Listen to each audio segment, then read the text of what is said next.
Hi everyone, I'm tuning in here from sunny Switzerland. I'm about 8 weeks postpartum and I'm walking here with baby Naya, of course. And I wanted to jump on here just to chat with you guys about health and fitness after having a baby. When do you know it's ready? How do you know what's safe and what's not? How do you deal with the pressure that society and you put on yourself to bounce back quickly after having your little one? When I talk about health and fitness after having a baby, I do not just mean the physical side of things. I don't just mean getting your pre-baby body back. It is absolutely essential, if not crucial as mums, that we include the mental side as well. Tony Robbins said that when you're achieving success and going after your goals, it is 80% psychological. So it's 80% of the groundwork has to be done mentally and you have to commit to achieving your goals, and then it's only 20% physical in order to achieve success.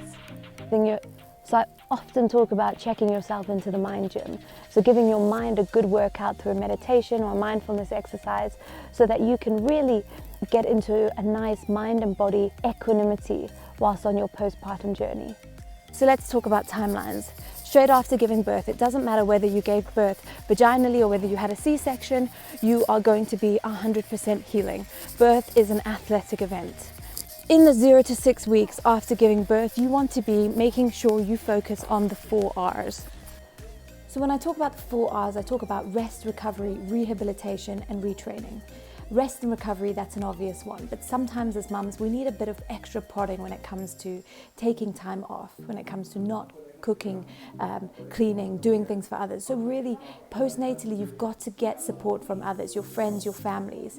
Lean on people, it's okay, and get enough sleep. It's easier, this one is much more easier said than done. Try to sleep when the baby sleeps, everyone says. Not so easy, but remember mums, it's okay to take some time to heal your body.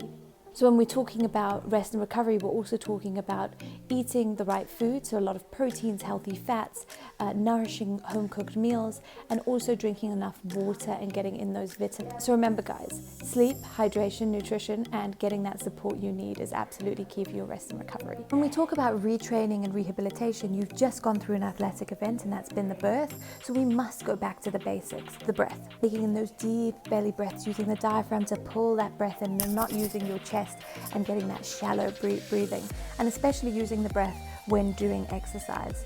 Secondly, your posture and alignment, making sure that's on point, because often when we are mums, we are picking up babies, carrying babies on one side, so using that one hip versus using a nice balanced carry, and also breastfeeding, your shoulders go in, so your shoulders tend to roll in rather than bringing them back and down and opening up that chest area. And thirdly is making sure you're not only just rehabilitating your pelvic floor, but making sure you work your pelvic floor, your breath, and your deep core all together as one unit. So one 360-degree unit, making sure that is all an inbuilt system. And that's going to really help you on your healing and recovery. It is only once that we've got the basics right in the 0 to 6 weeks that we've built a strong base for our house, and we can start building it higher and higher. So just to summarize, on those 0 to 6 weeks, you're working on rest, recovery, retraining, and rehabilitation, working on the basics of your breath work, your posture and alignment, and your pelvic floor rehabilitation. In those 0 to 6 weeks, I was also walking very gently, building up as each of the days went, and I felt stronger. And only at the end of the 5 weeks did I integrate a little bit of light swimming, very gentle. Day 2 after giving birth, I was back onto my pelvic floor work. Now, when I talk about pelvic floor exercises, I do not mean anything in the traditional fitness sense. So no lunges, no squats, no ab crunches. What I'm talking about is just slow and controlled pelvic floor work, just to slowly regain your strength and your confidence back. If you've had stitches, you are going to need to increase the blood flow down to that area, and that's going to help your healing. So that's where the pelvic floor work comes in. So I put a lot on my feed, so you can check them out there.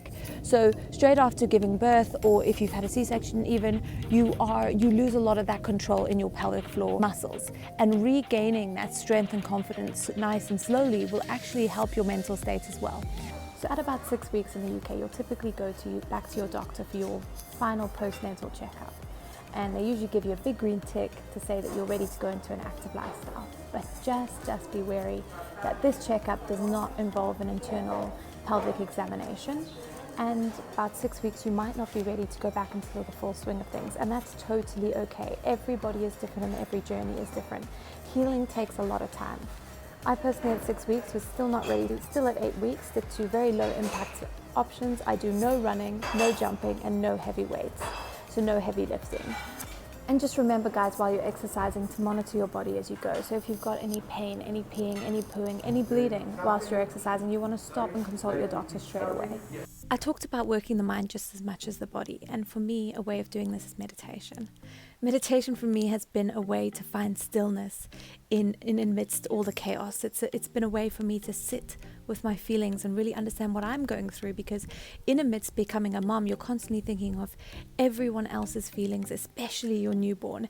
And when you sit down and take a moment for yourself to really just be still with your feelings and know what's going on internally, it's a wonderful feeling to be able to understand what it is that you need and what you want. Because at the end of the day, if you are happy and you are strong, you're gonna give that energy and deliver that message onto your baby. Secondly, to address our mental health, we need to address the big fat elephant in the room, and that is the pressure that we as mothers and society place on us to get our pre-baby bodies back, to get that quick bounce back post-birth. How do we approach this? How do we get real? How do we be okay with not being the same as we were before?